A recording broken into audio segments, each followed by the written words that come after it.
When you say you love me, that made me crazy. Here we go again.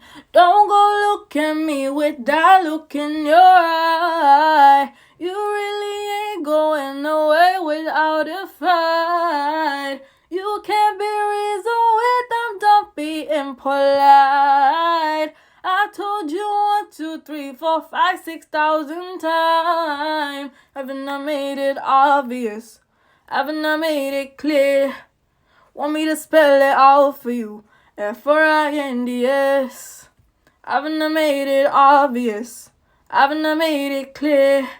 Want me to spell it out for you? F-R-I-N-D-S. F-R-I-N-D-S. Hope you guys like that. Hey guys, it's Ashna, and in this video I'm going to be talking about top books that you need to read as a 16-year-old. Now, I know some people are not a big fan of books, but I do suggest if they have some audiobooks or some Spotify playlist on this book, please do listen to it because I feel like it's going to help you a lot.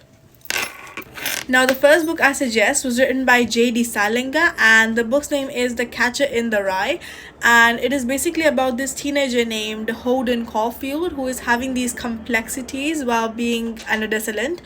And it is basically like the best thing I like about this book is like how it captures that feeling of confusion as well as that feeling of like rebellion at the same time. And it is like a reminder that it is okay to feel lost, and at the same time it is completely okay to have these sort of like questions and curiosities about what is going on in this world and what is like not going on in this world. And because it's just like a part of you trying to find your place in this world. The second book I suggest was a book written by Harper Lee, and the book's name is called To Kill a Mockingbird.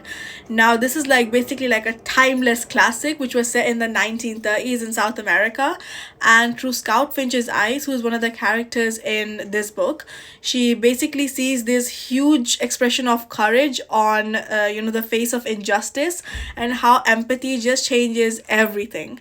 And it is basically like an extremely strong reminder that it is important to stand up for what is right, and at the same time it is important to see what it's like to be in someone else's shoes. Let's talk about a book, 1984 by George Orwell, and this book is basically about painting like a chilling picture of a society where people's individuality is being suppressed under a totalitarian regime, and it has like a stark warning of the idea of surveillance and unchecked power, and as well as manipulation of information.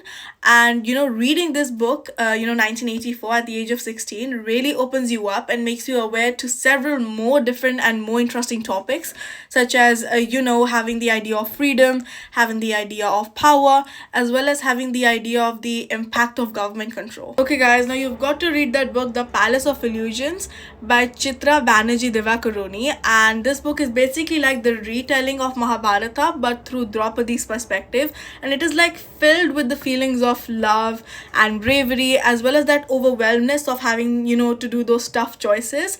And it's like stepping into a world where legends come alive with a modern twist of self-discovery as well as empowerment. And another must-read book is a book called The Namesake by Jhumpa Lahiri. And in the Jhumpa Lahiri book, there is a character named Gogol who has the upbringing of an American and has the heritage of a Bengali. So he's just trying to find his true identity through those two cultures. And the book basically explores the themes about, family and finding yourself, as well as the struggles that we face as a teenager. So trust me, when you read this, you yourself will be thinking about where you're truly from and, what is your true identity. Okay guys, this was it. I really hope you guys liked my video. Thank you so much for watching and happy reading.